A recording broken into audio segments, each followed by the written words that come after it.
All right, good afternoon, everybody. Happy Friday. Last class of the day.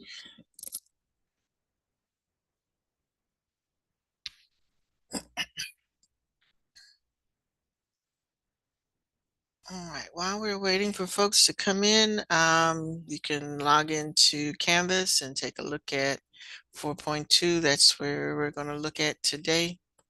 Soil formation. There's actually 2 units on soil. So this is the first of the two.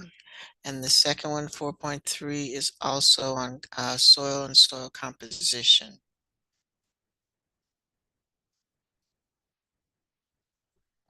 So again, while we're waiting for everybody to come in, if you would log into Canvas and look at the description of soil.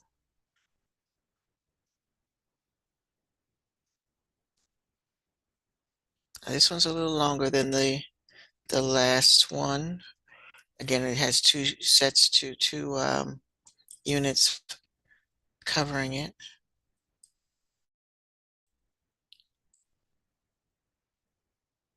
Okay, what happened to that one? Oh.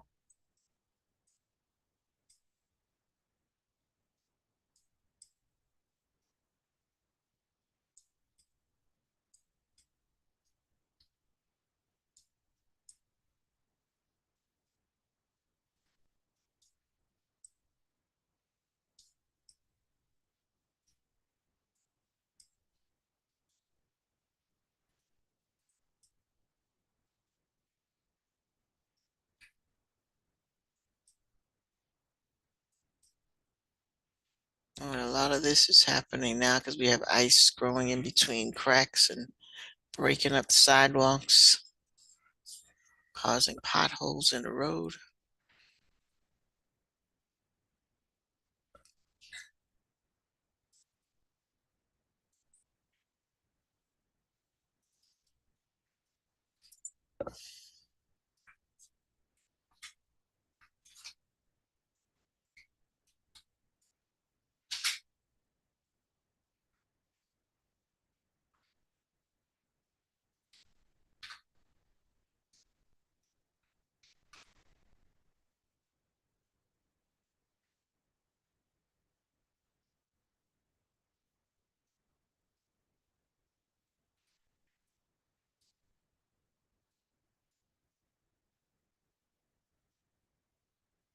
All right, almost everybody's here. Give it another minute. So again, take a few minutes to just read over this first section on soil.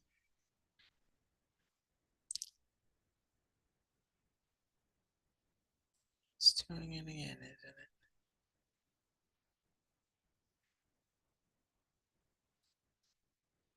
And my Zoom is doing some strange things. It's got some of y'all in here twice. Eventually it clears up, but initially it has you in twice.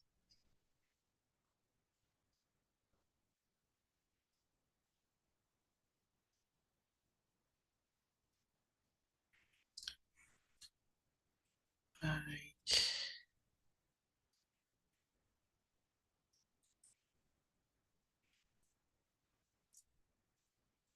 And I'm thinking everybody's here, and all it is I got some of y'all in more than once.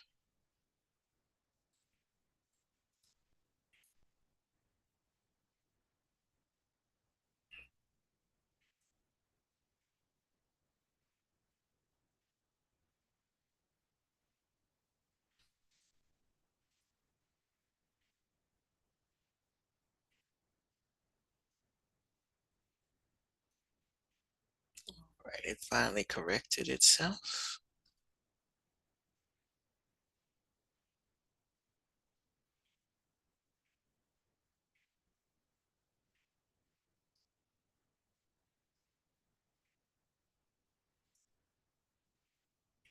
All right. So again, we're going to be looking today and next class at soil. This is the first of 2 lessons on soil. So again, go through and give it a good look. So we're covering what is soil, what can we find in soil, how does soil get damaged, and we have a thing called the structure of soil.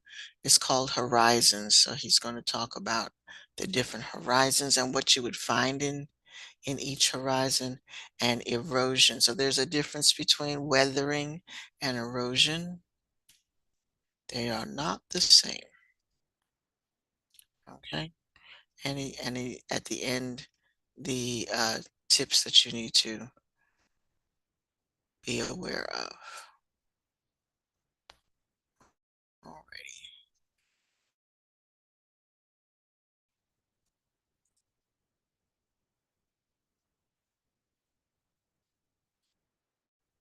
See what Mr. Sneeds has to say about soil. I'm sailing away. Hey everybody, it's Mr. Smeeds, and today we're talking about topic 4.2, which is soil formation and Yes, it erosion. has. Soil is an incredibly important topic in APES. It's going to serve as the foundation for our understanding of how plants grow, how water is filtered, and so many other important functions that soil plays. So let's take a look at our objectives and our essential knowledge and our skills for the day. So our learning objective today is to describe the characteristics and formation of soil. So we'll be really focused on how soil forms and really what it is. We have to know that soil is formed when parent material, which is the rock underlying soil, is weathered or broken down and then transported and deposited. We also have to know that soils are categorized by different horizons or layers. We'll talk about the characteristics of those. And then we also need to know that soil can be eroded by winds or water. And then we can talk about how soil is degraded or what can happen to lower its ability to grow plants. Our suggested science skill for the day is to identify a research method. At Grand Canyon University, we believe in equal opportunity, and the American dream starts with purpose. So what is soil? Before we get started here, we have to talk about what soil actually is. It's really misunderstood. A lot of times we call it dirt. We know that's not something we're going to be doing in APES though this year. That word is not allowed in this class. And so we'll talk about what it is and why it's important. So soil is a mix of geological and organic components. So these are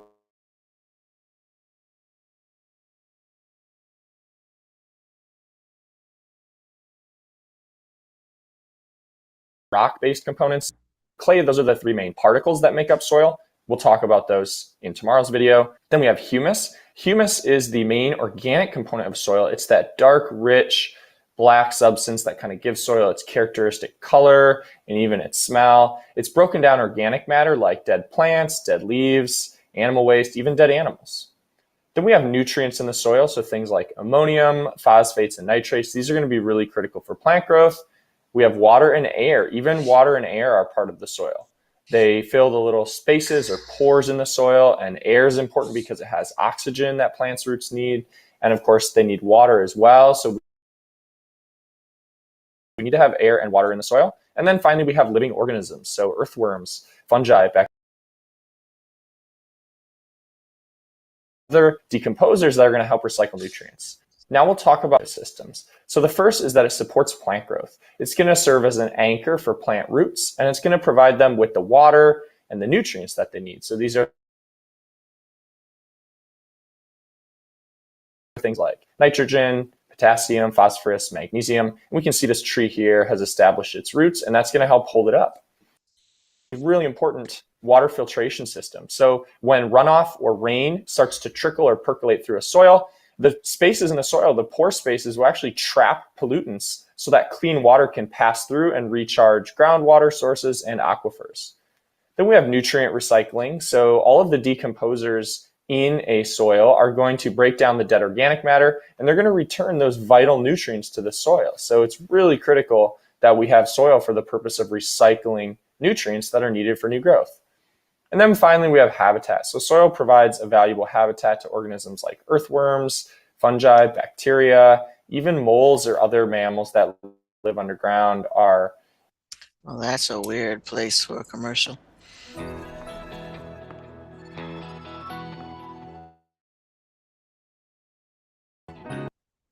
gotta pay the bills.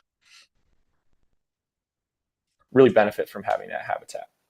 Now we'll talk about weathering and erosion. They're very important, and sometimes they're confused with each other, so we have to be sure that we understand what they are. So weathering is just the breakdown of rocks. Now it can happen in three ways. It can happen by the wind and the rain, which we call physical weathering. It can happen by chemicals. So there could be acids that are in rain, acid precipitation, that could break down a rock. And then we even have biological breakdown, which is trees that have roots that actually grow into the cracks of the rocks and break it down. One other way that physical weathering happens is rain seeping into the cracks of rocks. And then when it freezes, it expands and that breaks the rock open further. Once we get weathering of rock, that's how we actually start soil formation. So those bits of rocks are broken down into smaller and smaller pieces, and those are the pieces that will ultimately make up soil. But before that happens, we need erosion to take place as well. So if weathering is the breakdown of rock, erosion is the transport of those little pieces of rock. So we have a great diagram All right, here. so that's important for you to remember, that weathering is what happens first. And then once it becomes loose, then we can erode it and transport it away. But there is a difference between weathering and erosion. See that as the rain falls, it's going to detach or break off little bits that have been weathered. Then it's going to transport them and move them somewhere else. And then ultimately it's going to deposit them. So deposition is the last step of erosion. And we can see soil is starting to build up in layers here. So erosion is critical to soil formation as well. And together, weathering and erosion are what actually create soil. We break rocks down into smaller bits, weathering, and then the wind and the rain carry those little bits somewhere else and deposit them, erosion, and that's soil formation. Now we'll talk in a little more depth about soil formation and factors that affect soil formation. So first we have soil formation from below. This is the weathering or breakdown of parent material. Parent material, sometimes called bedrock, is the rock that underlies soil. So all soil has rock beneath it if you go deep enough.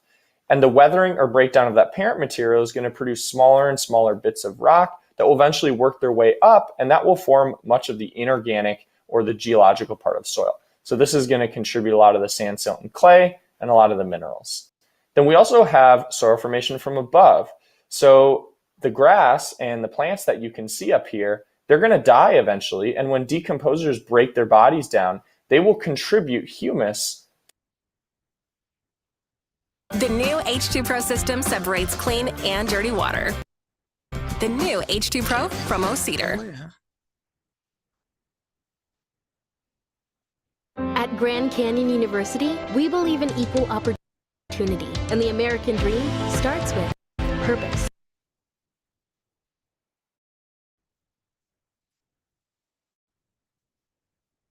To the soil, and that's going to really contribute to the soil nutrient levels, and it's going to add to the depth of the soil. Then we also have the weathering and erosion that we talked about on the last slide. Weathering and erosion can break down rocks and carry the little bits of rock and deposit them into a soil, which also adds to its formation. Now we'll talk about a few factors that affect the rate of soil formation. So the first one is parent material. Depending on what sort of parent material you have, the soil can take on different attributes of that parent material. So it's going to determine the soil pH and the nutrient content. So for instance, if we have a soil that has limestone bedrock, that's going to lead to a lot of calcium in the soil, which is good for plant growth. It also helps to buffer acidic soil. So limestone can be a really beneficial parent material or bedrock to have. Then we have topography. So if the slope is too steep in an area, then soil formation will really be hindered because so much soil is going to be eroded away from that area, and that's going to slow down the rate of soil formation. On the other hand, if you have more level ground, especially nearby a more steep slope, that's going to lead to a lot of soil deposition, and that can increase the rate of soil formation. Then we have climate. So the warmer an area is, the faster generally the breakdown of organic matter is, and so that's going to lead to an increased rate of soil formation as that dead organic matter gets turned into humus at a much faster rate. On the other hand, if it's colder, that's going to really slow down the rate of biological activity, which really slows down the rate of soil formation. All of that dead organic matter is just going to kind of build up. Precipitation is another factor of climate that can affect the rate of soil formation. When we have really high precipitation, we're going to have high rates of soil formation because we're going to get a lot of weathering, and it's going to break down the rock and contribute more little rock fragments that build up the soil. However, if there's too much wind or too much rain in an area, this can also erode the soil, and so that can decrease the rate of soil formation. So rain and wind really can impact soils in different ways depending on the slope and all the other factors. Then we have soil organisms. So decomposers like earthworms, fungi, and bacteria, they have a really important role to play in soil formation as well. The higher the activity of the decomposers in an area, meaning the more of them there are and the warmer it is to support their activity, the faster the rate of soil formation, because we're getting breakdown of organic matter that's contributing to more humus and a deeper soil. Sometimes it's what you don't see that makes all the difference. Look under fire lanes, grass-covered parking lots.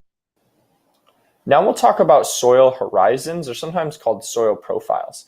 So we're looking at a cross section here of soil, and we'll go through the different layers and talk about each of their important characteristics. So the first one is the O horizon.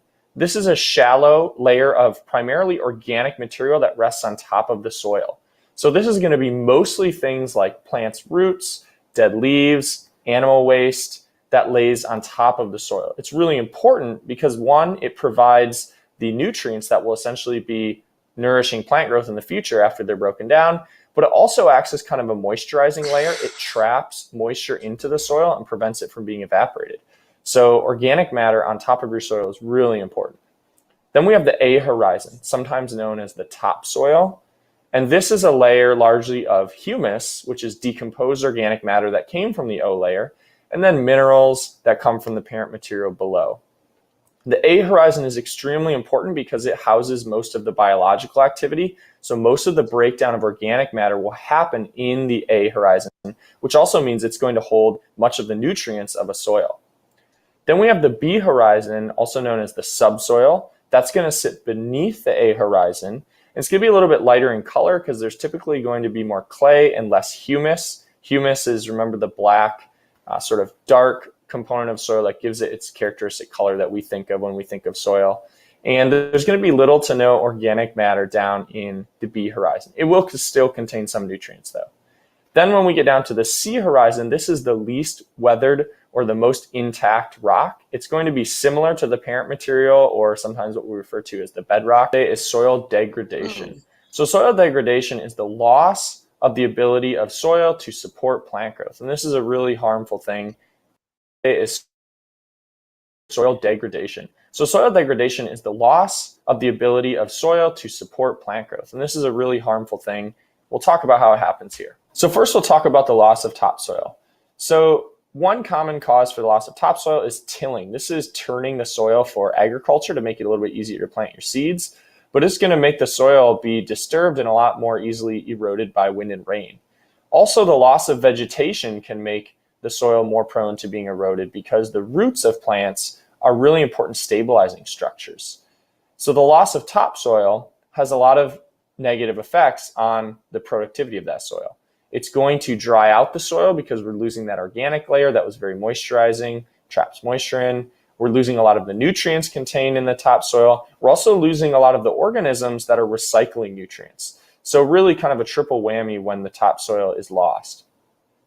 Then we have compaction. So compaction is the compression of soil by machines, things like tractors or bulldozers, things like grazing livestock, so cattle, and then even just humans walking in an area can cause soil compaction. The problem with soil compaction is it forces the soil particles closer together, which eliminates the pore space, which is really vital for holding water.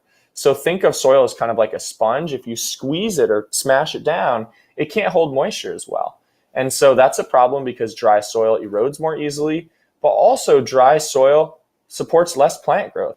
And then the third way that soil is degraded is kind of a byproduct of the loss of topsoil, and that's nutrient depletion. So when you repeatedly grow crops on the same soil over and over again, each year they remove some of the nutrients that are found there. And as they do that, that soil is going to be less productive or less able to support plants in the future. So our suggested science skill for practice FRQ 4.2 today is to identify a research method, design, or measure to be used. So I want you to practice by trying to design an investigation to measure the effect that climate has on soil formation. You need to identify the independent variable and the dependent variable in this investigation. Okay, when I reproduce that, I will explain that a little more as to what you need to do with that. All right, and we'll look at 4.3 next time. All right, so again back to the module.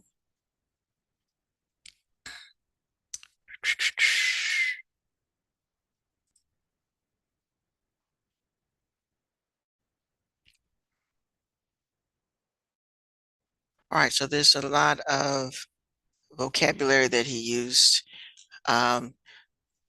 Organic materials called humus, not hummus, not like the food that you eat, with humus. And what that, what that composed of, when things die, and when organic things are the living things that die on the soil, and then they start to break down or decompose on the soil, their nutrients, the macromolecules that they're made up, add to the soil. So it adds some nutrition to the soil. Okay. So humus, decaying matter, and that's on the top, and that's good stuff. Like I said, it's the macromolecules that become nutrients and things that the plants can eat. So that would be natural fertilizer. You wouldn't have to go in and add fertilizer in cases where there is a lot of decaying material. All right. Soil is considered both biotic and abiotic because and he said don't use the word dirt, but technically the dirt, the solid part of it would be, excuse me, abiotic. And the plants, the roots, the microorganisms that live in it, the worms, the bugs, all those type of things live in the soil, and they're important to the soil because they burrow through the soil and create air pockets. So like he said, you can have aeration for the soil. So soil is both biotic and abiotic.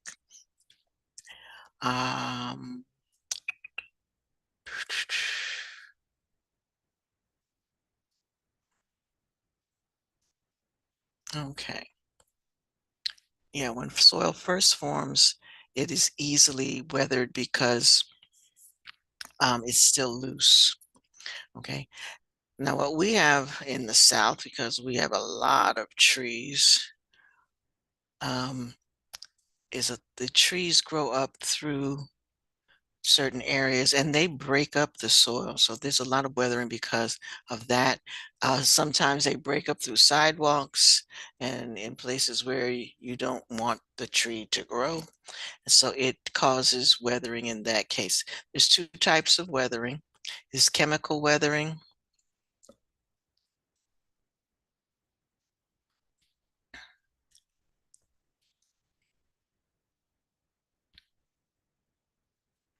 All right, and that's usually caused by a particular type of mineral type rocks, where when it rains, it turns into something else. So it goes from one type of rock to becoming another type of rock. The example that they have is limestone. You have oxidation where you're adding air to the rock, and because it rusts, it crumbles. So that becomes a way of weathering, especially, and we have a lot, we call red Georgia clay is what we have a lot of. So this is why our dirt tends to have that rich red color, but it also oxidizes. And then physical weathering is, another word for physical weathering is mechanical weathering, where something is actually doing the breaking up of the rock material. Okay. So it's not a chemical change to it. Something is plowing. An earthquake might have broke the rock in half. It does involve plants. It does not involve plants or animals breaking the rock down. So some other physical thing is breaking down the rocks.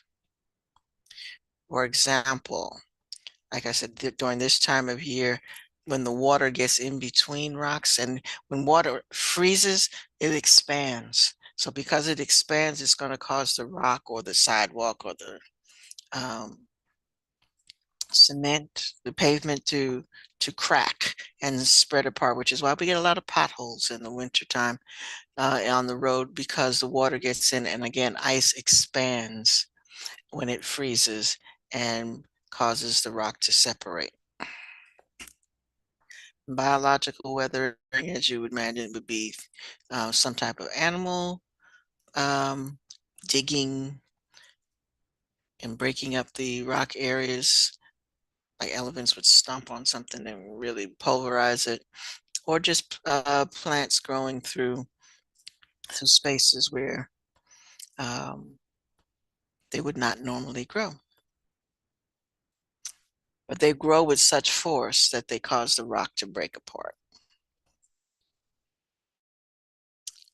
All right, he talked about soil horizons. So you need to be familiar with this picture of the soil horizons. And you need to go through and they are labeled at the very top, O, A, E, B, C, and it depends, and let's see, how does this, okay. So scroll it down and it will tell you what you will find in the O horizon. You click there, it will tell you what will be in the A horizon. So that's your topsoil layer. Underneath, come on, go. Underneath your A horizon, you have the subsoil. So again,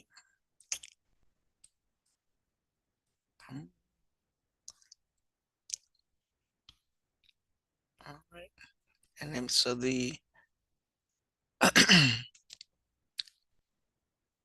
and if you look here, I'm gonna scroll, kind of hard to look at both at the same time. All right, so you kind of have a area up here, which was your E, and then you have your B, and then we have what they frequently refer to as the parent material. So the original rock that was broken up will be at the very bottom, and everything else piles on top of it. Okay, so parent rock, sea level. All right, then he talked about the different types of erosion. So please go through and look at those. So water, and water is when we have heavy, heavy rainfall. So if you have a light rainfall, that's not so much of a problem, but heavy water, heavy rains causes it to take away the topsoil, which is like when they do these building constructions, they have to put those mats up because all of the dirt that they dug up for the construction site, well, if they didn't put those plastic mats, they would just wash away anytime you had a bad rainstorm. And it gets into the water supply, and you just end up with dirty water. All right, wind erosion depends on where you are, that if there's wind is popular. And actually last, I don't know, we're experiencing such crazy weather. Last couple of weeks, the wind has been the thing that has made everything so cold, but not so much that it's cold, but it's windy. But the wind will carry stuff away. The snow that we had this weekend didn't last long because there was wind and it blew the snow away. All right, and glaciers cut through rocks and create gullies and so this is not everywhere, but wherever you have big things of ice and they move, they create valleys, and so they break up the rock as they move. All right, and the effects of erosion, so I'm going to let you read that, and then make sure that you look at the tips that you need to be aware of for the AP exam. Who asked me the question? Arshis, did you ask Miss Martin that question you asked me the other day? I forgot to ask her.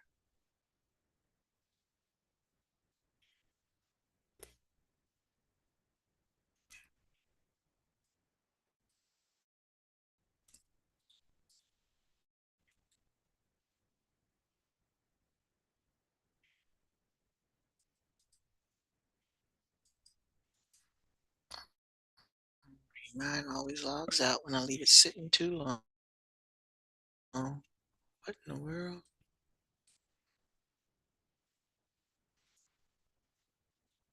Okay. Alrighty, so you should have already done 4.1 on plate tectonics, and now 4.2 is open for you to work on, as well as 4.3 is open, but just focus on 4.2 today and 4.1 if you didn't finish that.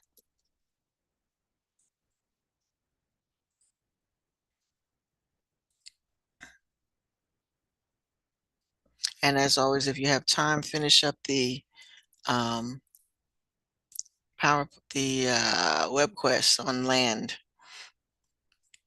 lithosphere. So do that before you start 4.3. 4.3 is actually for next week.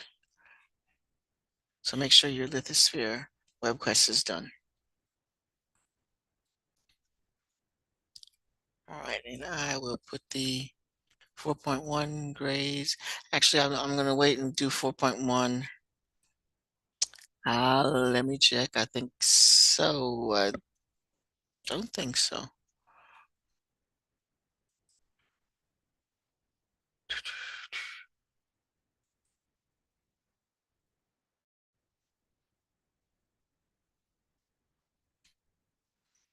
Lithosphere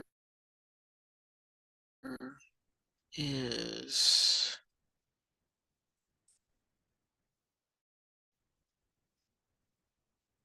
no, it's due next week.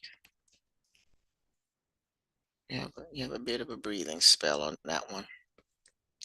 But yes, most people are finished with it. So if you can knock it out today, that would be nice. And then because we are finished. Most of it was about plate tectonics.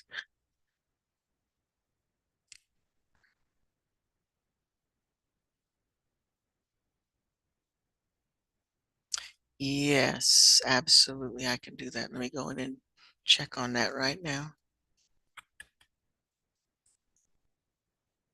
And this is for the 4.1, Abigail.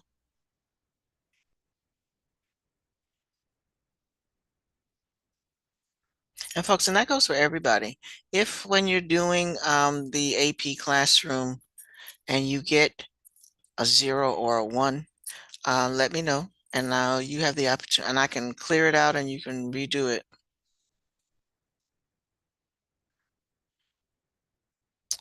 It takes a little doing, but it can be done.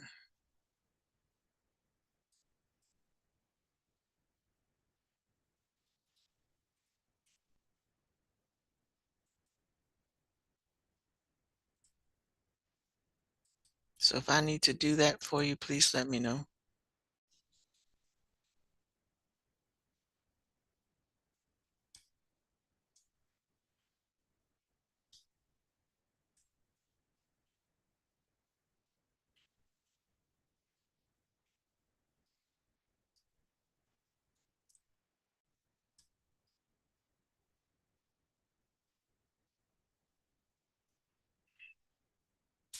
Mm.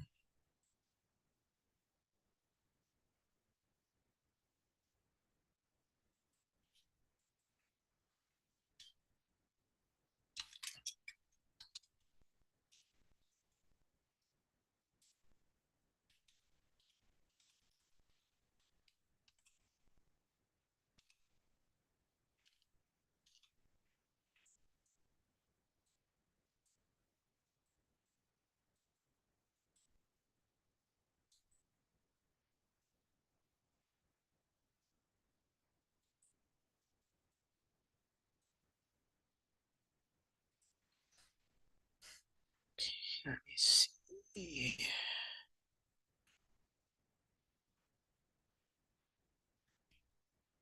Uh,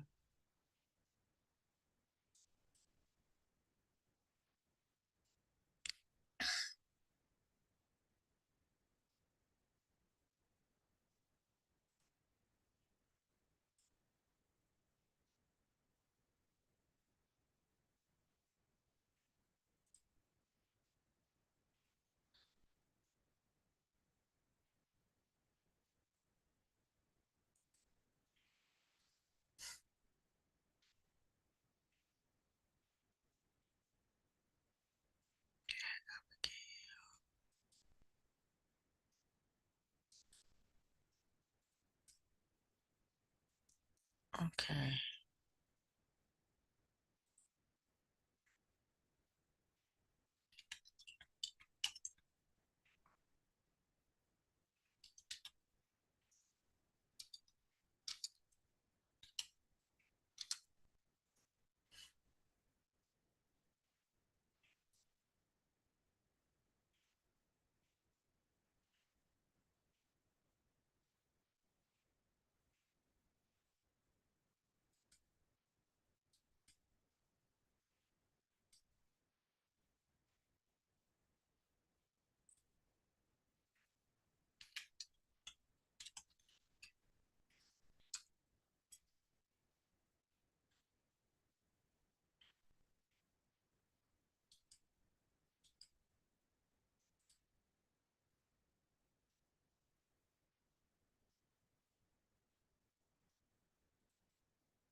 Okay, so if you got a 0 or a 1, I just cleared it.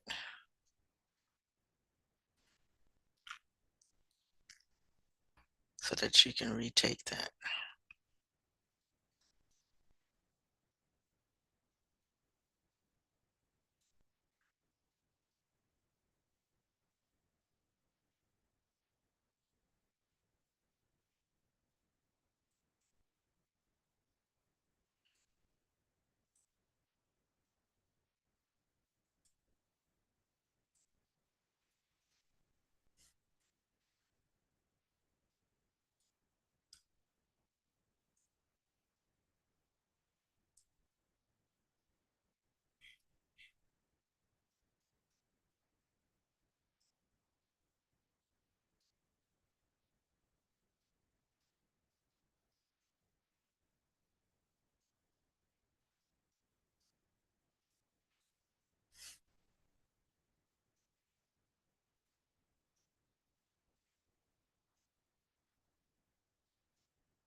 And what I will probably do in the gradebook is lump 1, 2, 3 together as they are land. 4 and 5 together, they deal with air. 4 and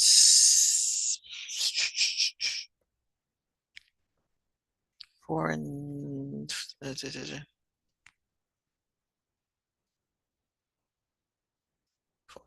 6 and 7 together, and then 8 and 9 together. So the first 3 will be one column. So when everybody's finished with 4.3, I'll put that grade in the grade book. I'll be writing them down, but I won't put it in the grade book until you've completed all 3.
Okay, folks, it's Friday, and if you're in a good place to stop, you can go ahead and do that. And I will see you on Tuesday.